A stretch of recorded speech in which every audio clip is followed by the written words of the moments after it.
আপনাদের কারো জানতে হয়তো বা বাকি নেই যে সাদা পাথর, ভোলাগঞ্জে সাদা পাথর ব্যাপকভাবে লুটপাট হয়েছে। আমার কাছে ভাবতে অবাক লাগছে যে গত 10 মাসে সিলেটের এই পর্যটন কেন্দ্রে প্রায় 10,000 কোটি টাকার সাদা পাথর চুরি হয়েছে। আমি আবার রিপিট করছি, 10,000 কোটি টাকা।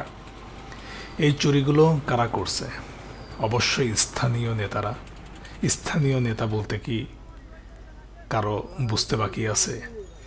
তাহলে আমরা এই হাসিনা সরকার পরিবর্তন করে এত আন্দোলন, এত মানুষের জীবন দিয়ে এই দেশে আমরা কি আশা করতে পারি? পরিবেশ বিষয়ক উপদেষ্টা রিজওয়ানা গিয়েছিলেন তাদেরকে বাধা দিতে, কিন্তু ওইখানে ঐক্যবদ্ধ সমস্ত দলের নেতারা নাকি তাকে প্রভাব খাটিয়ে ঢাকায় পাঠিয়ে দিয়েছে। তাহলে আমি এখানে একটা কথাই বলতে পারি যে সেখানে যদি সে এভাবে ব্যর্থ হয় তাহলে তার পদত্যাগ নেওয়া উচিত। দেশের সম্পদ রক্ষা না করে এভাবে লুট করা হচ্ছে। সিলেটের সাদা পাথর শুধু পাথর না, প্রকৃতির অলংকার আর পর্যটনের মূল আকর্ষণ। এখানে আজ থেকে 1 বছর আগে আমি গিয়েছিলাম এই জায়গাটি। দুটো জায়গা যদি পাশাপাশি পার্থক্য করি, আসলে হতাশ, আপনার খারাপ লাগবে। এত সুন্দর জায়গা যে বাংলাদেশের সুইজারল্যান্ড খ্যাত এই জায়গাটি এখন মনে হচ্ছে যে আরবের মরুভূমি। আমি ছবি দেখলাম, বর্তমান সময়ের যে ছবি দেখলাম, ছবি দেখে মনটা এত খারাপ হয়ে গেল যে আমরা আসলে কি না পারি। কেন আমাদের দেশে এত চোর? আমাদের দেশে চোর ছাড়া কেউ কোনো কিছুই জন্মায় না। দিনের আলোয় 1000 কোটি টাকার পাথর লুট হয়ে যাচ্ছে, অথচ প্রশাসন নির্বাক। আমি যখন গিয়েছিলাম ওইখানে দেখেছিলাম যে বিজিবির ক্যাম্প। আমি ওনাদের সঙ্গে অনেক সময় কথা বললাম। তাহলে এখনও তো এখানে বিজিবির ক্যাম্প আছে, বিজিবি আছে, পুলিশ আছে, প্রশাসন আছে। এত কিছু থাকা সত্ত্বেও এই পাথর লুটপাটে বাধা দিতে পারলো না। বাংলাদেশের সেনাবাহিনী এত কিছু করতেছে, এই করতেছে, তা করতেছে। সেনাবাহিনীর তাহলে ভূমিকা কি?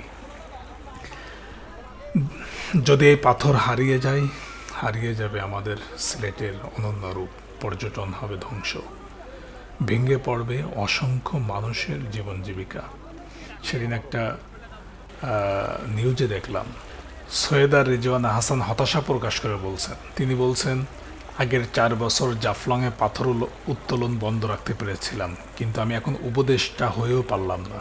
কিন্তু কেন পারলেন না? আমাদেরও তো প্রশ্ন, আপনি কেন পারলেন না? আপনার কাছে প্রশাসন আছে, সেনাবাহিনী আছে, তারপরেও কেন আপনি পারলেন না? কাদের জন্য পারলেন না? আপনি জনসম্মুখে তাদের নাম বলেন। আপনি যদি সেটা না পারেন, আপনি পদত্যাগ করেন। সৈয়দা রেজওয়ানা হাসান খুব প্রকাশ করে বলেন, পাথর উত্তোলনে সর্বদলীয় ঐক্য দেখছি। একটি সুন্দর জিনিস কি করে হাতে ধরে কেমন অসুন্দর করতে হয় সেটা শিখতে হলে বাংলাদেশে আসতে হবে। আমার কাছেও তো একই কথা যে বাংলাদেশে নির্লজ্জ উপদেষ্টা যদি আপনারা দেখতে চান, তাহলে পৃথিবীতে যদি আপনারা নির্লজ্জ উপদেষ্টা দেখতে চান, তাহলে আপনারা বাংলাদেশে আসেন।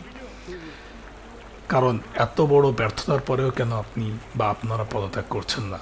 চোখের সামনে অপূর্ব সুন্দর একটি জায়গা, আপনারা ক্ষমতায় থাকা সত্ত্বেও চোখের সামনে এমন অপূর্ব সুন্দর একটি জায়গা ধ্বংস করে দিলেন।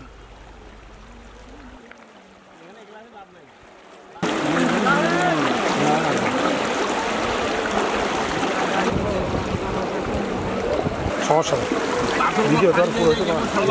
কোথায় বসবাস দিয়েছেন? আপনার এই দার্জিলিং এই শিগগিরিও দেখা যায়। না না, এরা মনে না, ওদের এই নিচে যারা বসবাস করে।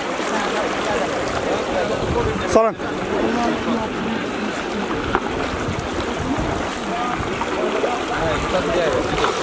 আল্লাহ,